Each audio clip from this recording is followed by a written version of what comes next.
We are live, and we are kind of wet here in Atlanta. Luckily, we didn't get a lot of the Francine stuff, but well, we got a little bit. Anyway, it's a still a great Friday. It's I'm just glad to be here, folks. I just got back from a late flight from Vegas, but I'm here and I'm happy because I get to spend some time with some of the smartest folks in the small business atmosphere. I'll put it like that. And I always like to welcome Small Biz Trends Leland McFarland because this is the Small Biz Trends breakdown. So, Leland, what's going on, man? Nothing much. Just enjoying a little bit of rain over here ourselves. Oh, you finally got a little rain. That's good. Finally got it. Broke the 3-month drought. Let's see if it's raining in Cleveland with even a Taylor. It is not raining because you can see me brightly and clearly. We are having some of the most beautiful weather. So, yeah, we're enjoying that last bit of summer. And not new to small business. Oh, of course, he's not new to small business, but he's new to this. What is this, week 5? This is our 5th show here. 5th week. So I'm going to bring on Barry, but I'm going to ask, I don't know, Evana or Leland, I want to ask either of you to actually introduce Barry Moltz. So say hello to Barry. Barry, thanks for joining us, man. I've been waiting 4 weeks to get on this episode, right? I've been saying, when are they going to invite me? So I'm so glad to be here. Hey, Evana, what would you say about Barry? You know what? Barry has some of the best small business branding, I think, out there. I'm not sure if he's using it as much anymore, but Barry is the absolute king of getting small businesses unstuck.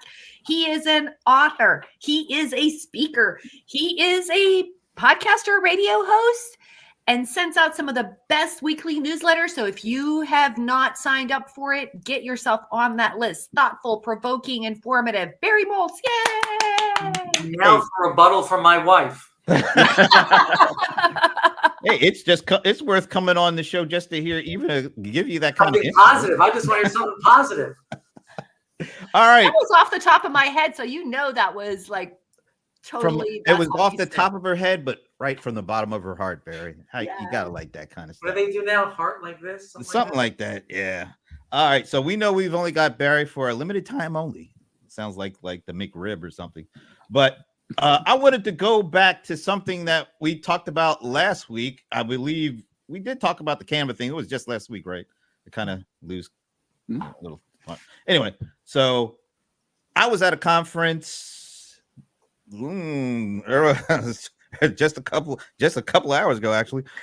Oracle Cloud World, and one of the keynotes, one of their executives said something that I want Canva to listen to. Here it goes. First demo how AI improved Salesforce automation through productivity gains. I'm going to show you in the next demo how it improves finance and back office through productivity gains. Those are applications we deliver to you. Those are services we offer to you, our customers. We do not charge you extra for AI. And in fact, I'm not even sure how we would charge you extra for AI. These are the tool that we use to embed to make our applications better. Just like. All right. That's all I needed to hear from that guy. Actually, he's a great guy, Steve Miranda. But did you catch what he said? Canva. I hope you caught what he said. Did anything that Steve said catch anybody's attention here besides mine? Well, we want to mention AI as much as we can because it helps the stock price, right? So, yeah, but maybe this is one for either Leland or Evana, since we talked about the Canva price increase and why they say because they have this great AI, they have to increase prices by 300%. I still think, just looking at their price model, this was always their plan. They're just using AI as a scapegoat because they charge $15 for 5 people. But then if you do the math and you go 5 times $15 per month, it kind of turns into their new price model. And I think that it was always the plan to hook people on teams, get them invested, get them to the point to where they can't leave. And then they go, oh, now we're going to jack up our price. I just wanted to blast them. That's quite honestly what I wanted to do with that. All right. Didn't want to spend a whole lot of time, but maybe I'll actually introduce Canva to Steve Miranda because I actually kind of know him a little bit. Anyway, All right, so for this week, something that caught my attention, and I wanted to see if it caught your attention too. I want to make sure I don't I think this is the right one. Here we go. All right. Now, this might have been around for a bit, but I'm not a big Shark Tank person either. But apparently, this Kevin O'Leary is one of the. Doesn't he have like a nickname or something, Mr. Lovely or something like that? Mr. Wonderful. Mr. Wonderful. I remember that as a wrestler, but okay. I'm Mr. Lovely, so he's Mr. Right. So apparently, he has partnered on this technology to make it more affordable and easier for small businesses to advertise on TV. So I'm going to play this little 30-second commercial, and then I'm going to ask you guys about it. As an investor in many small businesses, I know how hard it is to acquire new customers using only social media. TV advertising works, but for years it's been too expensive and was hard to measure. So I fixed it and created Wonder Ads. Powered by Tatari, Wonder Ads makes TV advertising as simple as digital ad platforms. You'll know what creative is working across all TV networks and streaming services with metrics like customer acquisition cost and return on ad spend. Scale your business on TV at wonderads.com. All right. Is this legit? I mean, do you think small businesses can really do this and it'll be actually effective for them advertising on TV, even if it's using some sort of a platform like this?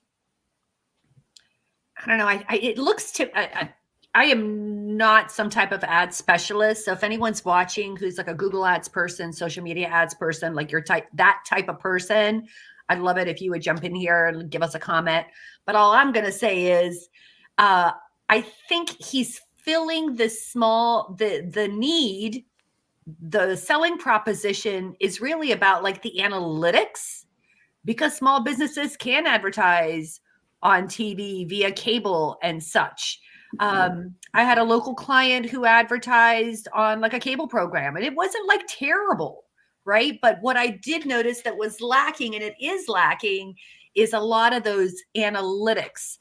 And a few weeks ago, one of the first times we talked, we were going through a news thing, and I was, streaming radio. Remember I talked about the fact that you can now place hyper local targeted ads on streaming platforms like Spotify and so on and so forth. And that, I believe, gives you that type of data. He mentioned a platform in there powered by, I don't know what, Katabi. I don't know what that is. I want to know what that is. Shazam. I don't know what that means. Shazam. I don't know what that is. What is that? It's some technology company. I thought that was an app to listen to songs. That's what they were. Yeah, that's exactly what it is. See, like, I think you can already do that. I think he's just trying to scrape money off of small businesses. I'm not sure I'm happy about it. I don't know. I don't have enough information. I think one of the things that small business owners need is actually to produce some of these things. And I think that AI has made it incredibly simple to do it.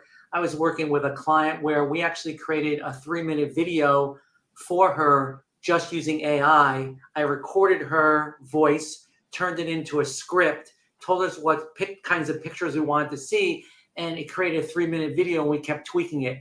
Give me a woman's voice, give me an older woman's voice. So I think very easily you can come up with something that could potentially be on television or something else without spending a lot of money on production. Leland? I would be a little hesitant because, I mean, I just know that, yeah, it's expensive. And just to be told, oh, it's not expensive anymore. It's like, So is expensive. it? Isn't that what Campbell said? No, I'm just kidding. I want to go back. Well, and then there's the targeting. It's like, okay, I'm going to go on a national channel, or is this only for local channels?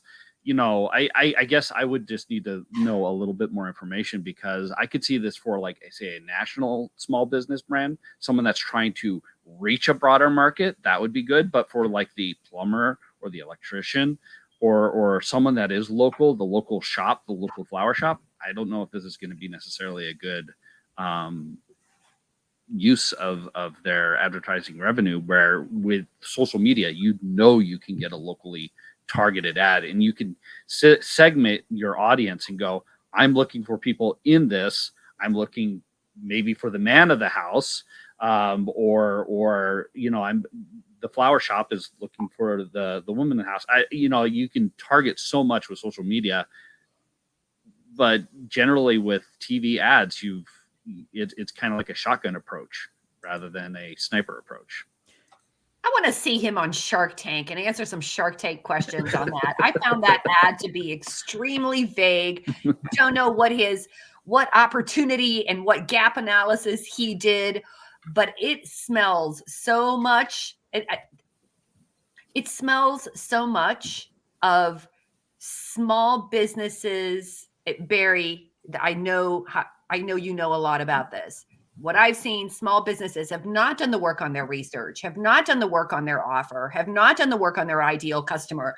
If advertising is expensive, it's because you haven't done that type of work. So it's always going to be expensive until you do that type of work. I don't know. I just feel like I'm sensing taking advantage of. That's just me. Barry, what do you think? Listen, everyone wants to buy from someone they think is successful, right? Like, Mr. Wonderful. And so, a certain number of people will trust him, will go try it out. Again, just like with any marketing, you have to try to do the smallest test to see if it works. A former client of mine's, Scott Jordan, he primarily sold his stuff over television, and it took a long time to test and see which demographics really worked and which shows it really worked on. So just like with anything else, test it out, see if it works. I don't know much about that dude, but I wouldn't trust him after seeing that 30 seconds. I know he likes to make money, and he's partnered on this. So this is for his business. This is basically him doing a TV commercial to get us to give him the money. I don't know. I can't get that out of my head, Brent. I can't. But Brent, you have to understand, in our society, if people are successful in business or they're rich, we think they know, right? So a lot of us want to say, oh, so-and-so was successful. He or she can help me become successful. So that's kind of sort of the way it works. That's why we have spokespeople, right? You know what? Barry, you've been in business for a long time. Even if you've been in business for a long time, Leland, you've been in business for a long time. Have you ever thought about doing some sort of a television ad thing for your business? Nope. That says something, doesn't it? Well, let me ask, why haven't you done this or gone down this road before? I would say just because of the kind of industry that I'm in, the content and stuff like that, a TV ad does me nothing. I would need a product behind the ad to be able to sit there and say, okay, if I can get a conversion of this with this product, then I can make a profit. Me just sitting there saying, okay, small business trends, maybe it brings a couple of people, and then I can know for certain that I'm going to lose a lot of money with that. Here's the problem that I face. I've never done commercials, but I've been, featured on like Marcus Lemonis's The Prophet. I've been on a show on the History Channel, right? It brings all sorts of people out of the woodwork who are not my target audience, right? That the businesses are too small. They don't have any money. They're desperate. They're looking for someone to help them for free, whatever it is, right? So you really, if you're going to do something like this, you really have to narrow down the demographic, and just spraying and praying, in my opinion, doesn't work.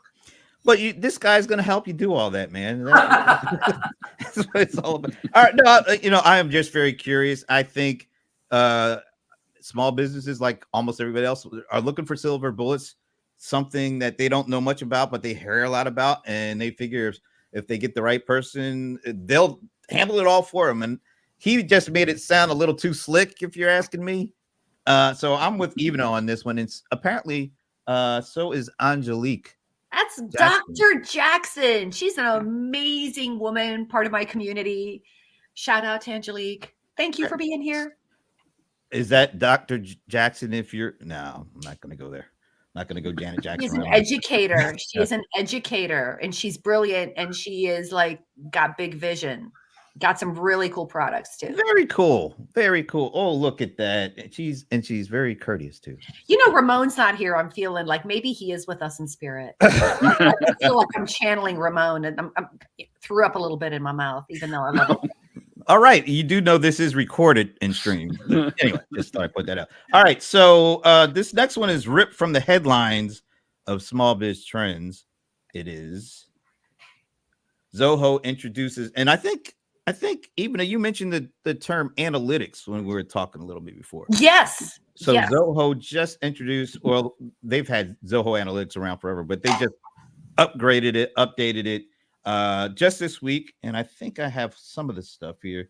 It includes over 100 enhancements, among them new AI and machine learning. So that's cool. And that's probably for the more maybe sophisticated small businesses. They have the capabilities to actually not only just leverage or use some of the new Gen AI in the new UI, but if you are getting serious about machine learning, analytics, connecting LLMs, they've done a big upgrade. Leland, I know this is coming from Small Biz Trends. Anything you want to add to that?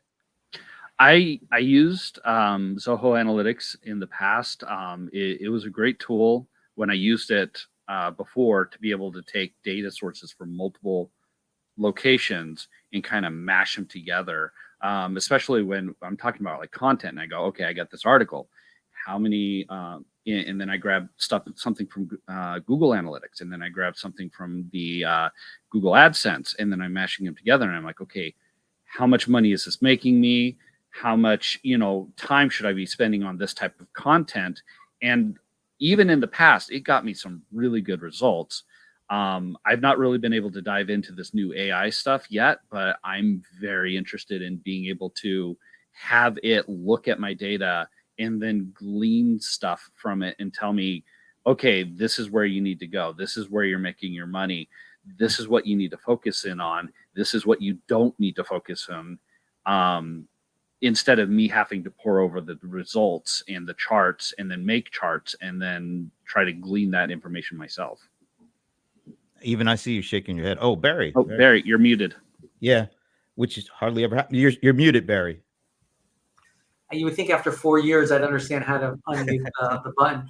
This is really something that small business owners miss. They have a lot of data, but they don't have analytics or insights like what Leland was saying. And by combining two or more sources, they can get some insights and analytics, which really will help their business. So I think this is a major step in the right direction. Agree completely. In fact, if you could, you picked the most perfect image. Can you go back to the image that you had for that Zoho Analytics? Because I think that right there, because you can see how it's taken the data and it's overlaid it on top of a US map. So anyone who's done sales, you're serving different customers and all these other types of things. As a small business, this is something that's attainable, right? And as a marketing person who has had to have a lot of training in analytics because I absolutely detest it and I suck at math, I think a tool like this for anyone who is dreading analytics, this could be like your Star Trek computer. That's how I gauge things. I want to live in a world where I just tell the Star Trek computer what I want. Tell me about blah, blah, blah. And it literally digests the data and it gives you the information that you're working for. We're not quite there yet with this tool, with many tools, despite what they tell you. But I think something like this, start small. That's my tip. Well, I think one of the things about everybody is so focused on AI. I don't think any of us have gone to an event over the last year and a half where AI wasn't front and center. Everybody's talked about it. And maybe this is kind of feeding in from where I just came from, because Oracle is known for databases. I mean, they built their whole business on data and being able to have it in one location. And so what one of the upgrades to Zoho Analytics was they even increased the number of data sources that can be integrated and sucked in. So we all have pockets of data in different applications we use and in different areas. And one of the things that they're doing is making it easy to aggregate all that data, because AI really isn't any good unless it has really good data to actually analyze. And so, and you can't analyze data if it's in 1,000 different places. So they have upped the number of sources, data sources that it can be integrated with, and then it actually does do with Azia, their AI. It actually starts being able to take all those data places and aggregate the data, and then coming up with even smarter recommendations and insights and visualizations like you were talking about there.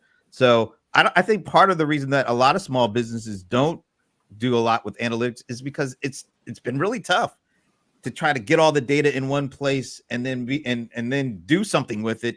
Not just, oh, it's nice and pretty, it's great, it's here, but not do something in it and actually have some recommendations for what to do. So I think this is I got a really question important. for Barry.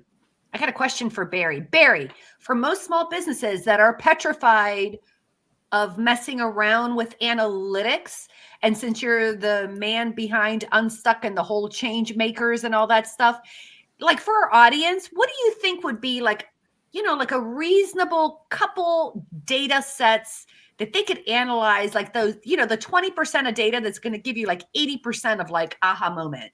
Well, I think as you were talking about, to understand who your customer is, right? What's the customer persona? So we actually did this. One of my customers who's selling your business, she sells like ESG sustainable products. And I said, well, I'm just curious, are more of your customers, are they in red states or blue states, or is just kind of all around? Or do you have many customers in more conservative states who don't really care about this?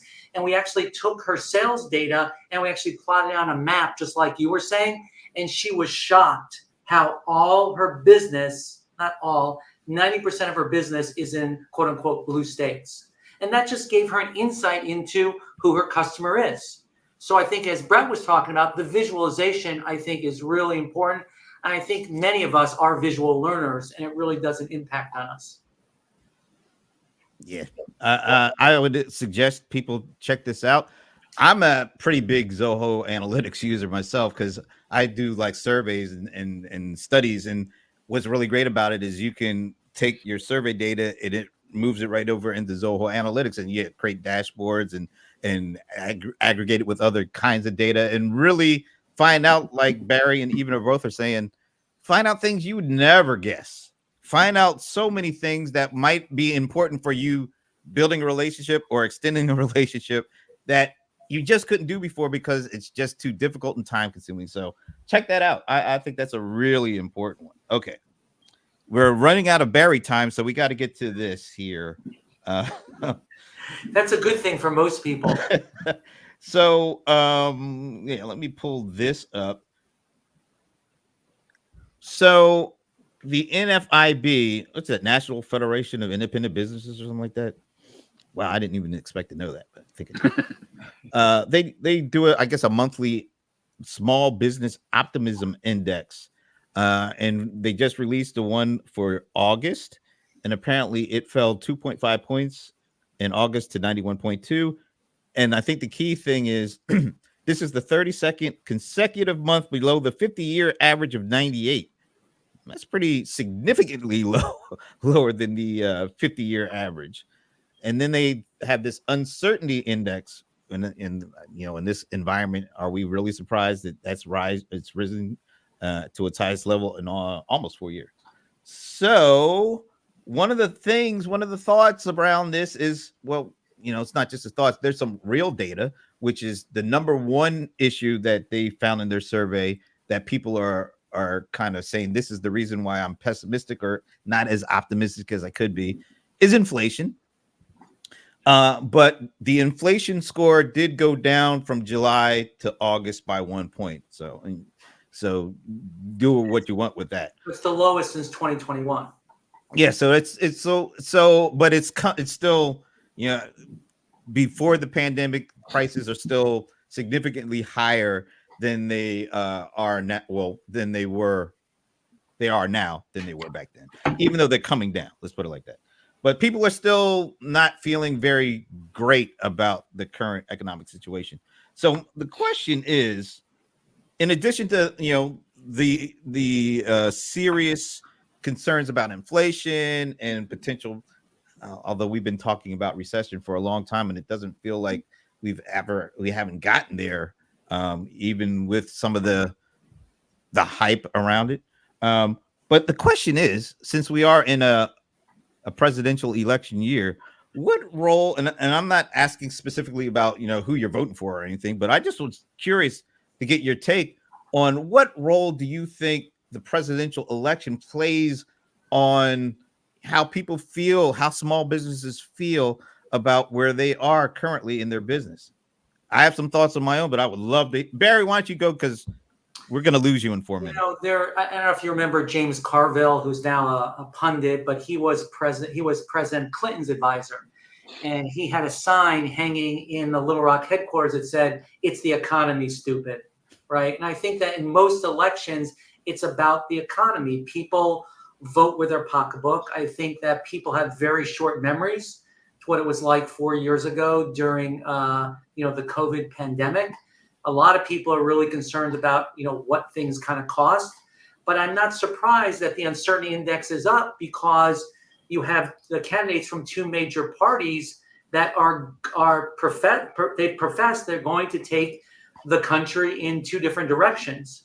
I believe that Kamala Harris will take it in a similar direction it's going now, because obviously she's the vice president to Joe Biden. But Donald Trump has said he's going to take it in a vastly different direction. So depending on what happens, I think people are nervous about how it's going to affect them. Now, that being said, I think small business owners are always nervous, no matter what, right? I think as much as we are a hopeful group, we are a pessimistic group, right? We have nightmares all the time about losing our customers, losing our best employees, the prices going up. But it is a hard time for small business owners, right? Prices are expensive, vendor prices are expensive. People are costing probably 20% more than they did 3 or 4 years ago. So it is a difficult time. And that's why I was glad to see when Kamala Harris came out with this $50,000 tax credit to maybe help small businesses. I was glad she did that because people, and if she wins, I would like to see them implement it. But people always talk a lot about helping small businesses, but few politicians ever do anything about it, unfortunately.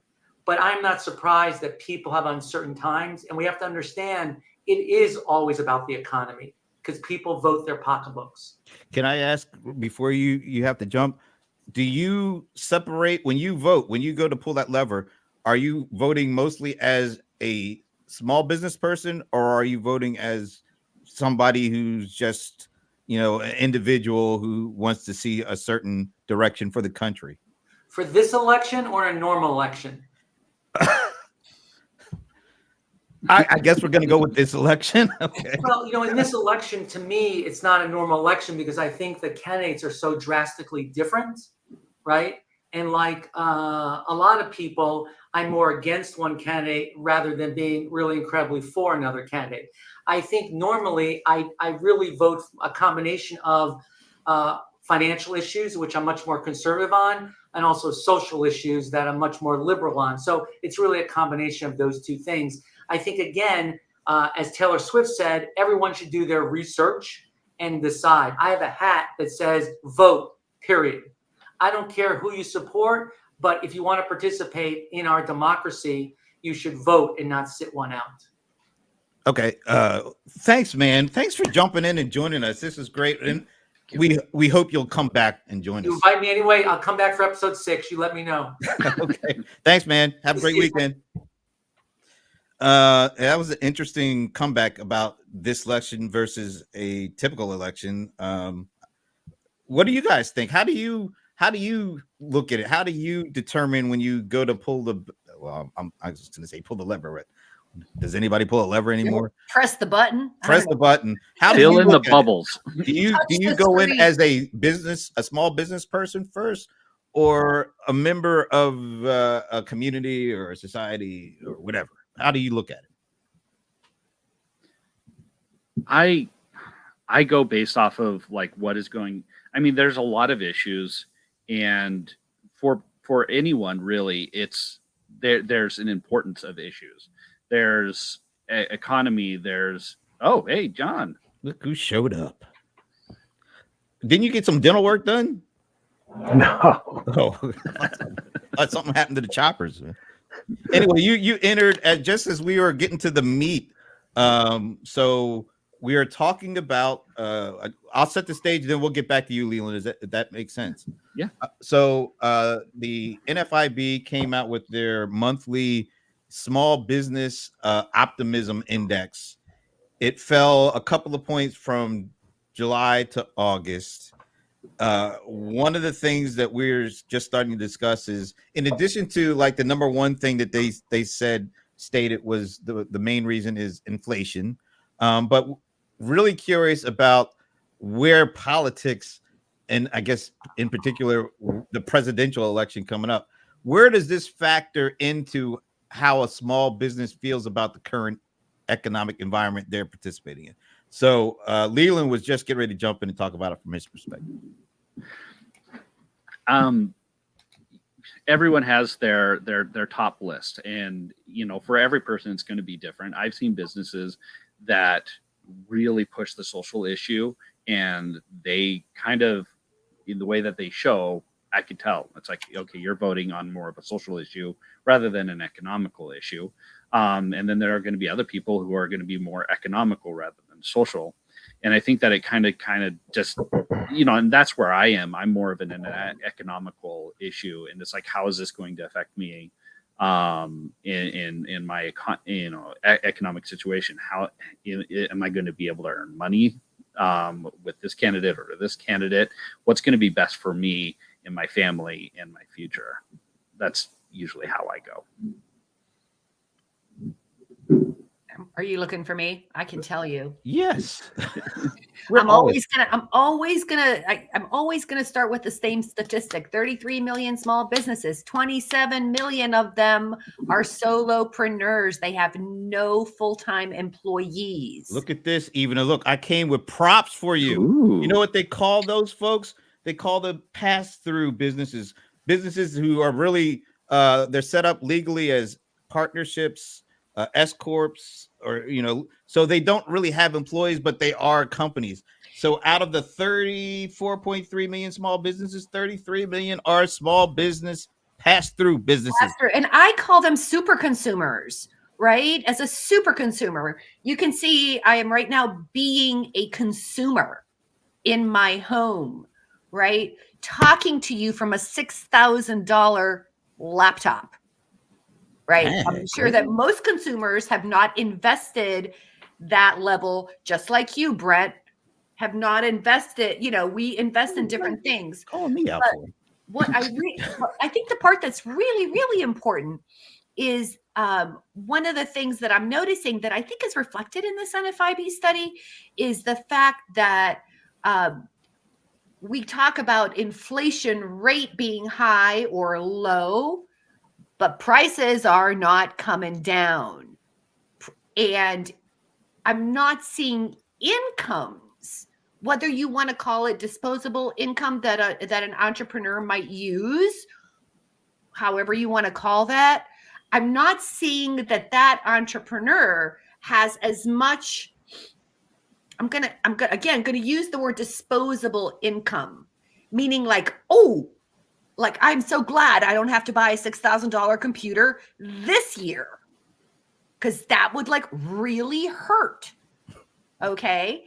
So having said that, when it comes to quote unquote pulling the lever, I actually take a more economic stance at it from the term of, and I wish more bigger businesses would look at it this way. We want customers who have money to give to us. If customers don't have money, it's really, really hard, even if what you're selling is cereal. Because cereal is really expensive. Everything is really expensive. And when consumers don't have money, when small businesses don't have money, they're not as likely to purchase from other businesses. I mean, this is a real problem. So when I look at who I'm going to vote for, I actually look way back in history and I look at consistently which group of individuals consistently delivered and made it easier for workers to work, consumers to buy and spend their money, and for small businesses to have access and launch and open. That's one of the other things that I liked about what I heard in the debate. And I really would hope that something like this would happen, because it's really hard to start certain kinds of small businesses. You know, so the $50,000 kind of startup money. yeah, like, you know, I was talking to a lady who wants to start a daycare. She's got a building. She's building a building. There's licensing involved. There's like a lot of there's a barrier to entry to doing certain businesses. And I would like to see, this is where I tend to run, you know, I would like to see it easier to start a small business, you know, but I would like to see more protection for consumers as well. Okay, before I toss it over to Mr. Lawson, my laptop was over $5,000 3 years ago. There, even so, I don't. Well, why don't you call? If you're going to call anybody out for a cheap laptop, you better look at your boy John Lawson. I can't even do certain things with their stream because I'm afraid I'm going to blow his laptop up. So I just wanted to point that out before. We're in the tech space, and so I assume that all of us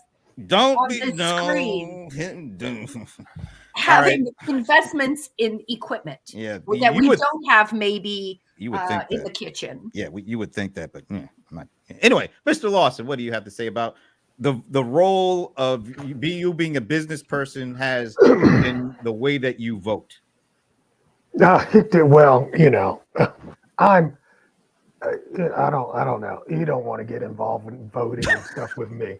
But I will say this, couple of things. On the business level, I just came back from the SBDC National Conference. And honestly, the amount of small business resources, and I've been a small business since, 2001. And I had no idea that there were so many programs and so many opportunities for small businesses. And I just don't think, I don't think enough of us are educated enough on what is out there. And there's a lot out there, and they're out there to help small businesses because small business is so important to the economy. And a lot of government programs are funded. The SPD, the SBDC is part of the SBA. And if we don't have the right leadership that has the right understanding, then that could have a trickle down effect to the programs that help these small businesses. But also, I found one of the biggest problems that, as I go up to these tables, I'm like, oh shit, I didn't know. Oops, I said the right word. But I was like, I didn't know y'all did that. Really? I'm seeing the FDIC has a table. And I'm like, what are you going to talk to me about? And the IRS has a table and they're trying to shake my hand. I'm like, don't touch me. No, don't touch me. Put some handcuffs on you. And it's like, but there's really a lot of these programs have a big problem with outreach. They don't know how to communicate what they have to offer through the channels that they have. So it's like they got all this money and it's like, and it's like, they're handing me this flyer and I'm like, really? This is how you're communicating? Let me ask you. A flyer? Did you say a flyer? Did he just freeze up? It's his laptop. You know what? Oh, there he is. He's back. Welcome back. So they gave you a flyer, but you know what, John? I'm so glad you mentioned that. Because like I work with SCORE and I work with a local organization here in Cleveland whose mission it is to make manufacturers successful. You guys, just on the meeting today, we were talking about exactly what you said, John. There are certain counties like in Ohio, there is money to be gained if you are doing certain things. There is free money for small businesses. And they're here to help you, whether it's with consulting, whether it's with operations. Like you said, so many great resources, but it's very difficult for them to get the word out. So let's talk a little bit about this, because I'm assuming these programs have been around for years and years. Doesn't matter what what president is in at that current time. It sounds like these programs have been there. Or am I wrong? Does it depend on what administration is in that these programs are available? I have no idea. Does anybody here? Oh, I'm not sure. I'm wondering if John would know, except he's frozen. This is what I'm talking about. Even I've been trying to get him to get a new laptop for years. I'm not kidding. This is just frustrating. I mean, this is the usual occurrence. The organizations have been around. I just do wonder. I don't know what the impact is depending on who's there. Was it you or was it John that said that, like, everybody talks about small businesses. Maybe it was Barry, but like there's never any real on the court action. It's never like some priority. It's all just like this lip service. So if there were such a thing that it would be a priority, maybe there would be more opportunity to get the word out to all these small businesses that there are programs, there is funding, there are either free services or significantly lower cost services that can be subsidized by funding that like nobody knows about. That's kind of I know we kind of went a little further away than I was expecting, but I mean, it sounds like there's already a lot of stuff out there that most people still don't know about, which does not sound like it's a indictment on any party or anything like that, except for it just feels like the system that's been put in place, sending out flyers is not going to get it. I mean, we're in 2024. Leland, this sounds like a story to me. Wouldn't that? I wonder, like, what it would take.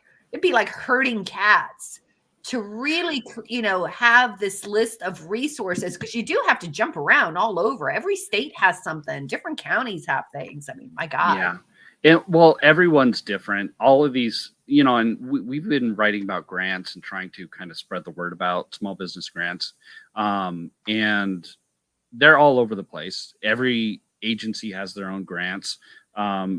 Governments, local, state, county, federal. I mean, it goes all the way down to little neighborhoods that are specifically for a certain, area for like disaster or something like that, all the way up to a national level to where anyone who's a small business owner can apply for it as long as you're in the United States. And so trying to find ways to kind of meld them all together, that, as you said, it'd be like herding a bunch of drunk cats. I would even, put a little bit more into it. The race for people with no sense of direction, right? As long as we're just herding the cats and not, anyway, I don't want to. Yeah. Gotta stay away from that one. It's kind of like frustrating. If there's all this stuff out there, it's not about the stuff being there. It's about letting people know that the stuff is available. That would seem like should be the easiest part of this equation, getting people to know what's out there. The best thing for a small business owner is to probably look for their local agencies, their state agencies, their county agencies, and follow them on social media, because that's where they're going to be putting out their grants, their opportunities, the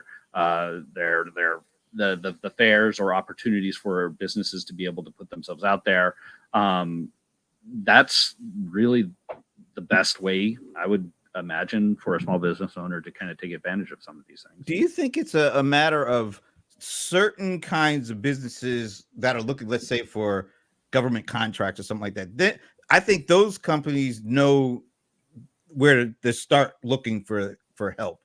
But if you're like not planning on a business that's not like that, that might be just like a florist or a hair salon, do they typically look towards the government, or do they kind of like start out of their living room when they were doing certain things, and then they kind of build from there? Because it just feels like, if you're I've gone to like supplier diversity kind of things, and those folks are in the know when it comes to contracting and grants and things. But other kinds of businesses, like I would have never done that. I would never think about looking for that stuff. I'm just like, all right, I think I know I can do this.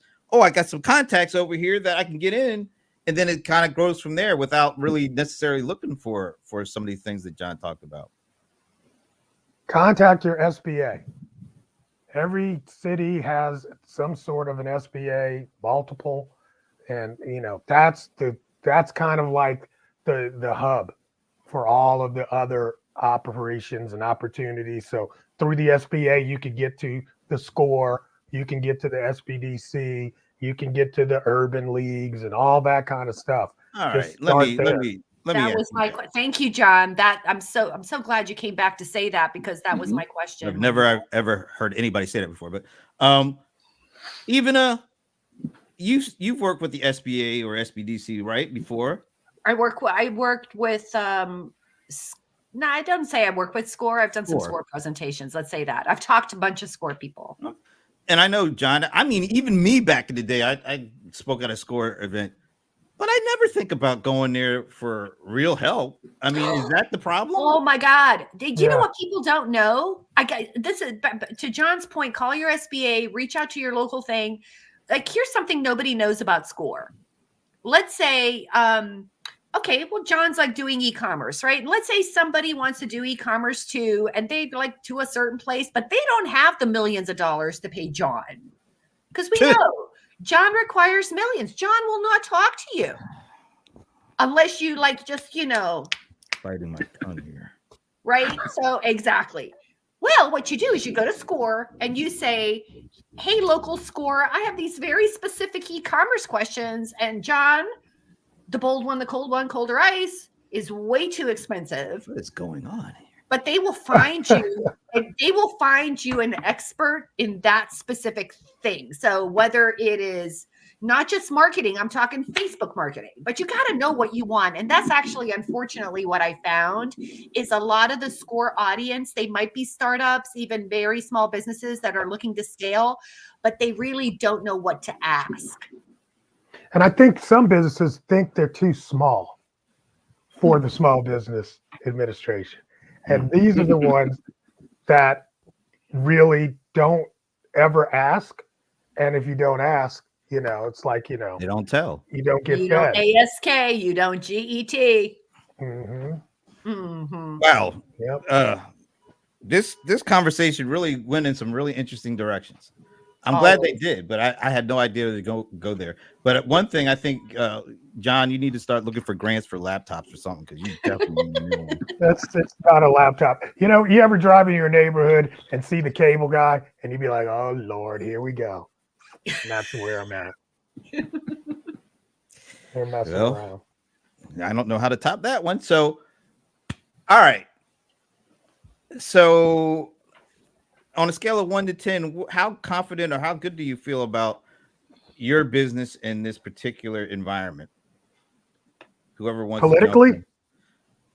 I just said this particular environment. You can take it whatever way you want to go, man. I mean, but give me a score and give me a score and give me a reason why you scored like that.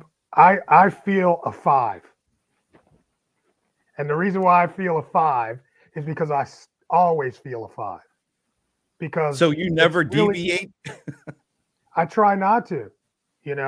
It's almost like the Olympics. You got to throw out the high years and the low years, and then try to find that. Because look, hey man, every decade we're going to go through this. Every decade. So it is what it is. And if you're going to be in business for a long time, you got to learn to roll with this stuff, because you're going to have great years and you're going to have bad years. It's like your marriage. Even in the same question, I'll leave the marriage part out. But,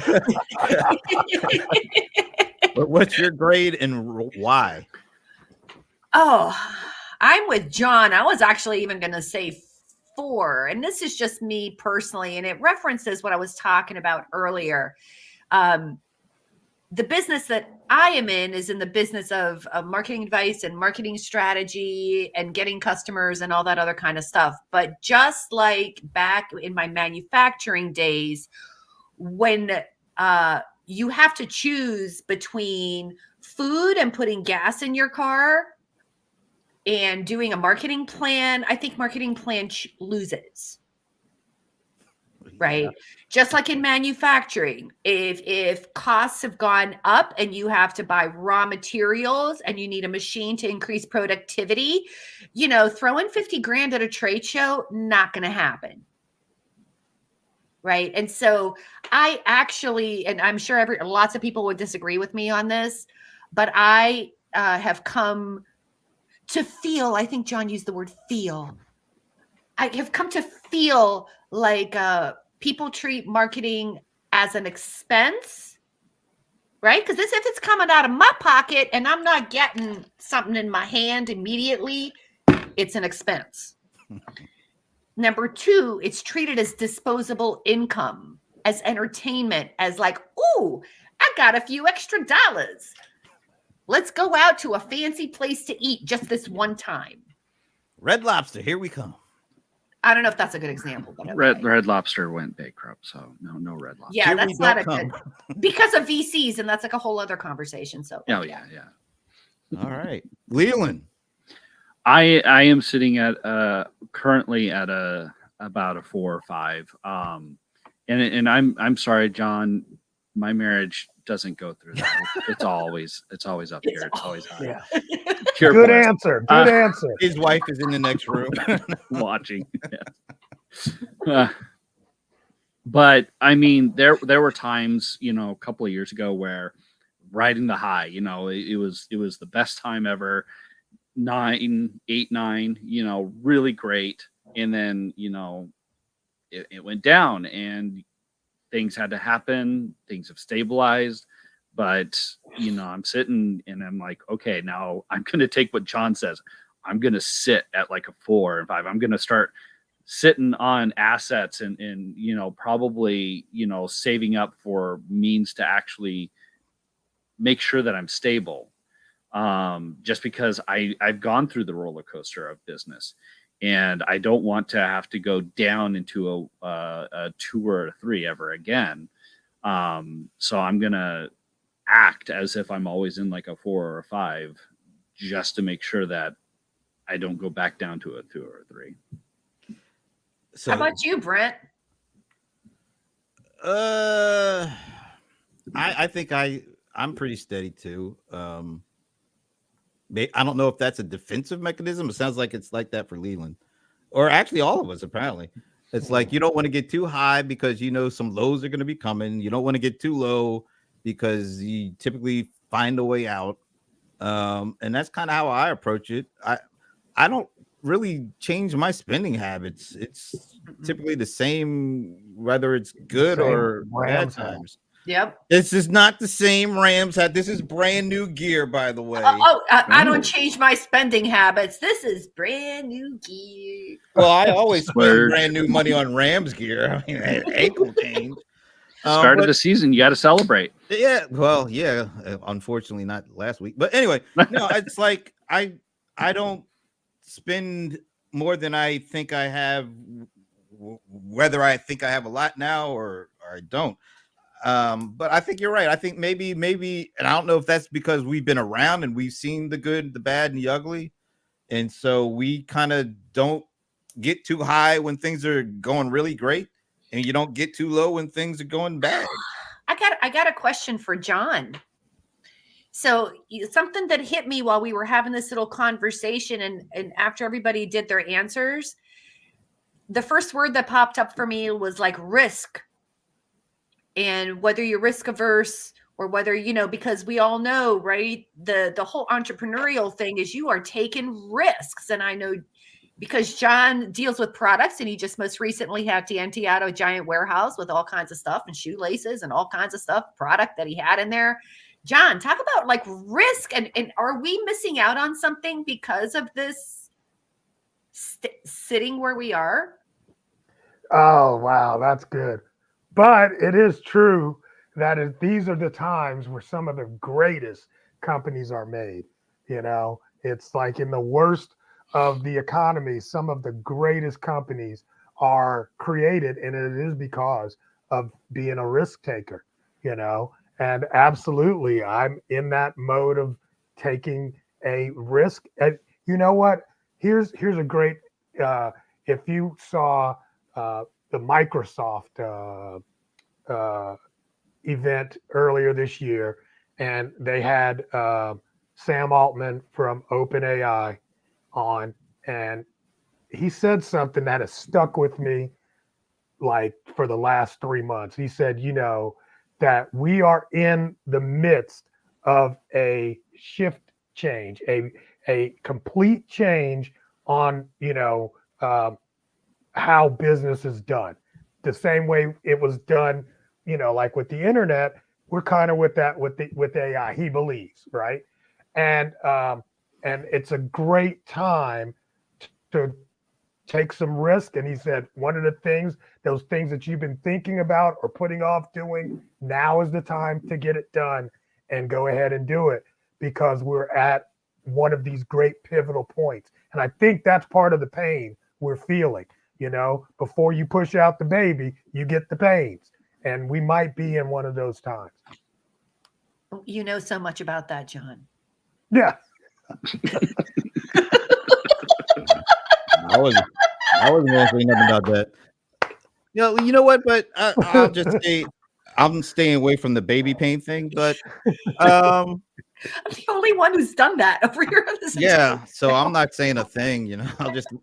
I'll defer to you on that one, even. But I think we all take certain kinds of risks, and sometimes they're bigger risks than others. I mean, it does depend on the time and circumstance and the frame of mind you're in. Like, I think a lot of us take a risk just not going to a regular job. Although I don't know if there's such thing as a regular job anymore.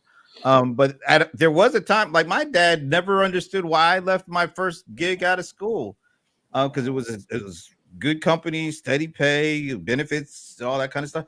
But I was miserable. So I left and became an independent contractor. My dad never understood that until he left. But the risk to me was staying. I don't want to be miserable.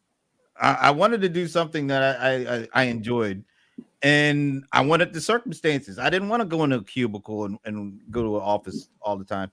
So I think there are levels of risks, and I think depending on the stage of life or stage of business you're in, you take them, or you don't.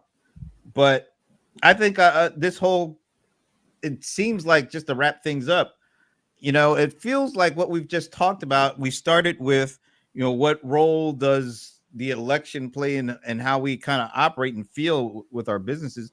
It feels like, I don't know if we meant to say this, but it seems like we said it doesn't feel like it's as important as I thought it might have been when we first started this conversation. Because it seems like there are things that have been there forever that a lot of us just didn't realize were out there and could really take advantage of. It doesn't even matter who the president was.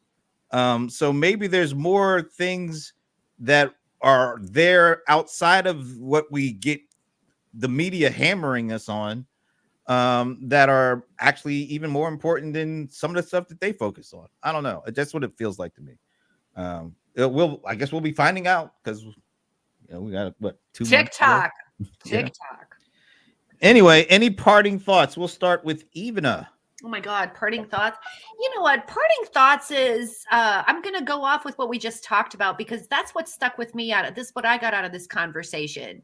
And this is something that I've been thinking about a lot, is maybe to look for areas of opportunity in your business where you can take a risk. And maybe that risk is just a small thing, right? Just take a step forward, because just like John said, we're in a space of change. Really think about, what small risk are you comfortable in taking? Or is that like things that don't go together? Because risk by definition is uncomfortable. But like sort of, get to your line. Get to your line. I'm going to think about that. I don't know what that is just yet. Maybe it's just being on the panel with you guys. That might be my risk. I don't know. But but that's my parting thought for the day. Leland. It is a risk going into small business, but with risk comes reward. I've looked down the barrel of, going to try to get a 9 to 5 And I realized that if I'm in a 9 to 5, I'm always going to be in a 9 to 5 until I retire. You know, and there's no way to kind of break out into kind of like a higher status unless you've gotten like a really high paying skill. But with a small business, anyone can elevate themselves to a higher standard or to a higher status. You know, even if you're going to be an electrician or a plumber, those people make really good money. And breaking out, making a business for yourself. I have so many friends that are plumbers, electricians, and they work for another person and they get paid just the base wage. But if they were to go and do their own business and they were to hire people, they do so much better. There's risk, of course, but the chance for reward is just so much greater. Fab. The cold one, the bold one. Yeah, out of this conversation, if nothing else, guys, go to SBA.gov and just look around, see what other things are out there besides, the business loan or the funding. There's all kinds of stuff that you could probably be getting into from local, getting some local assistance. So give that a try, see what's out there, what events you can attend, and really learn about opportunities that are there to help support your business. And if anybody knows where there's a fund that John can start to buy a new laptop or get some Wi-Fi, please, please let us all know. Anyway, and you can follow the cold one, the bold one, John Colorice Lawson, and myself at 5 o'clock, where I'll school him a little bit longer on some things that come up during the course of an hour. Anyway, hopefully his internet's better at that point. We can only hope. Hopefully. Anyway, crossed, I hope everybody has a great weekend, and we will be back next Friday. There'll be lots of other stuff to talk about. And by the way, Canva, I'm going to hook you up with Steve Miranda from Oracle. Listen to him. See you next week.